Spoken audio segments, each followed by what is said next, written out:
আজকে আমরা আমরা অনেক দলের পক্ষ থেকে যে সাংবাদিক সম্মেলন আপনাদেরকে ডেকে এনেছি, প্রথমে আপনাদেরকে অভিনন্দন জানাচ্ছি।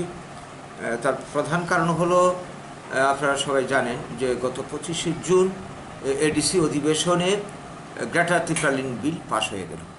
সেখানে উপস্থিত ছিল বিরোধী দলের বিজেপির নির্বাচিত সদস্যরাও। তারা কোনো প্রতিবাদ করেনি, তার মানে প্রচ্ছন্ন মদত রয়েছে, এটা পরিষ্কার হয়ে গেছে।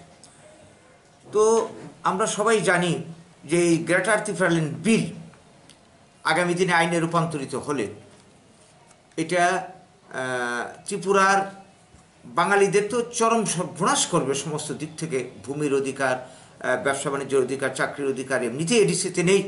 গ্রেটার তিপ্রালিন হলে আরও যত সাংবিধানিক অধিকার আছে সব শেষ হবে।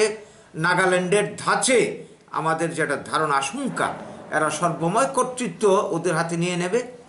তো এই অবস্থায় আমাদের ভবিষ্যৎ বাঙালিদের অন্ধকার। আমরা এই নিয়ে আন্দোলন করে যাচ্ছি, আমরা আন্দোলন করে যাব।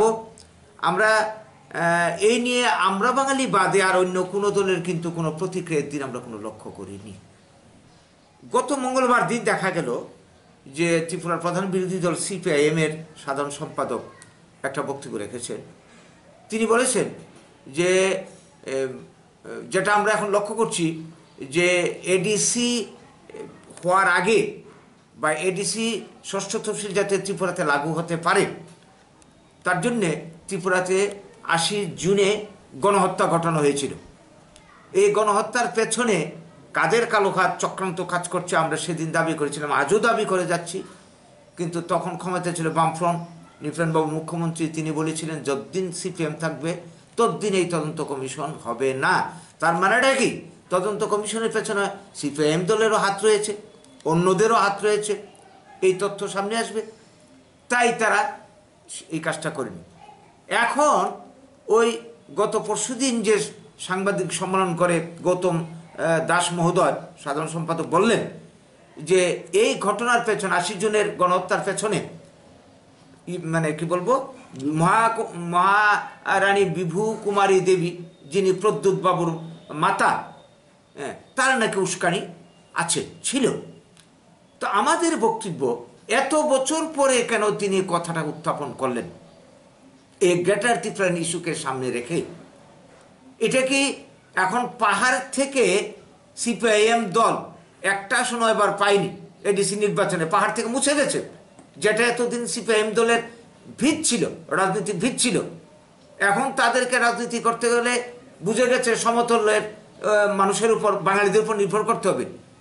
কাজেই এই জন্যই কি তারা এখন এই কথাটা উত্থাপন করলো বাঙালিদের খুশি করার জন্যে? এটা আমাদের প্রশ্ন। তো এটা গেলে একটা দিক।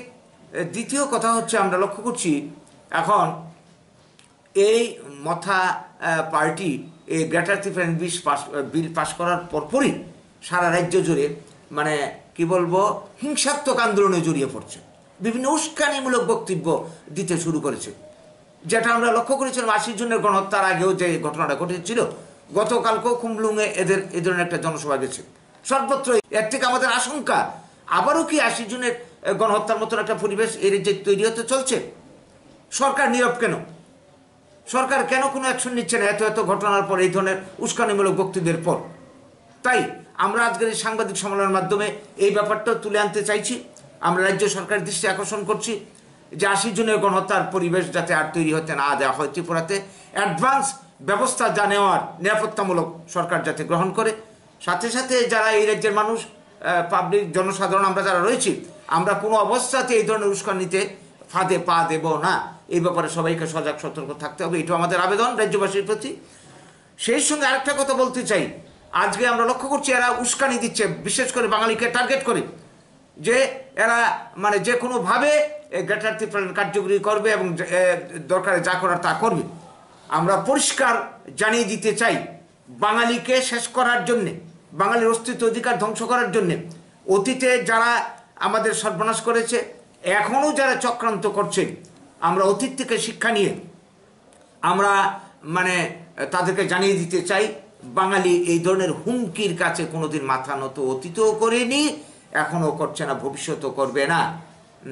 তো কাজেই তারা যাতে হুমকি দিয়ে আমাদের মানে ঘরে বসিয়ে দেবে, এরা গ্রেটার ফেলেন বার অন্যায় করে নেবে, এটা আমরা মাথা পেতে নেব? এটা আমরা হতে দেব না।